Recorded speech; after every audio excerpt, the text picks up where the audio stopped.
2025 সনে visitor visa নিয়ে এসে আপনি কানাডাতে কি করতে পারেন। আমরা 3টা পয়েন্ট ডিসকাস করব, যেটা আপনারা যদি ভিজিটর ভিসা পেয়ে থাকেন এখানে এসে, বা যদি ভিজিটর ভিসা আসতে চান তাহলে কি কি করতে পারবেন।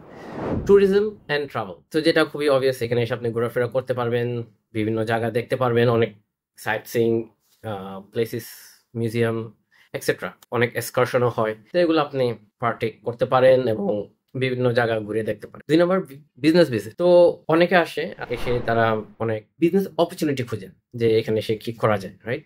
তো অনেকে এসে হয়তো একটা রেস্টুরেন্ট কিনতে চায়, হয়তো একটা এগ্রিকালচার ফার্ম দিতে চায়, তো এগুলো এসে আপনি এক্সপ্লোর করতে পারেন।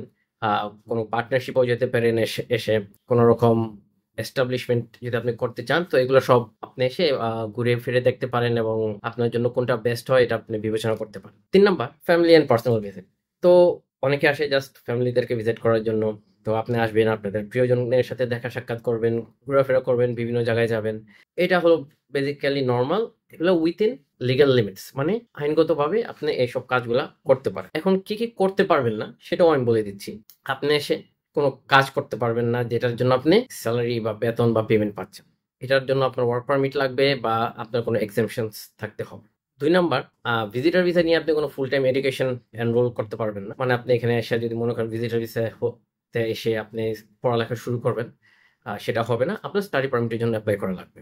অনেকে ভিজিটর ভিসা এসে চিন্তা করে তারা যে এখানে এসে কেয়ার গিভার বা এরকম কিছু কাজ করবে, সেটাও আপনি ওয়ার্ক পারমিট ছাড়া বা টেম্পোরারি রেসিডেন্ট ভিসা যদি থাকে সেটা দিয়েও আপনি পারবেন না। তো এগুলো একটু খেয়াল রাখতে হবে। অনেকে আসে ভিজিটর ভিসা নিয়ে এসে যে এখানে সে কিভাবে ইমিগ্রেট করব সেই চিন্তা ভাবনা নিয়ে আসে। আপনারা ঘুরে অবভিয়াসলি অনলাইনে লয়ারদের সাথে, আমাদের কনসালটেন্টদের সাথে কনসাল্ট করে দেখতে পারেন, কিন্তু ভিজিটর ভিসা এসে আপনাকে কোনো রকম কিন্তু ওইরকম ইমিগ্রেশনের কোনো সাপোর্ট হবে না ওই ভিসা দিয়ে। আপনার কোনো একটা প্রোগ্রামে যেটা ইমিগ্রেশনের জন্য প্রযোজ্য ওটাতে এনরোল করতে হবে। একটা খুব ইম্পর্টেন্ট পয়েন্ট, অনেকে চিন্তা করে যে ভিজিটর ভিসা এসে কি আমি পার্মানেন্ট রেসিডেন্সি এর জন্য অ্যাপ্লাই করব, এটাও সম্ভব না। আমাদের রেগুলেশন অনুযায়ী এটা এখন প্রহিবিটেড। ভিজিটর ভিসা নিয়ে এসে আপনি পার্মানেন্ট রেসিডেন্ট বা কোন রকম পার্মানেন্ট রেসিডেন্ট প্রোগ্রাম আপনি অ্যাপ্লাই করতে পারবেন না। এটা আপনার কানাডার বাইরে থেকে করতে হবে যদি আপনি ক্যানাডিয়ান রেসিডেন্ট হয়ে না থাকেন। আশা করি এই স্টেপস গুলা, এই ফ্যাক্টস গুলা আপনাদেরকে গাইড করবে আপনাদের ভিজিটর ভিসা নিয়ে।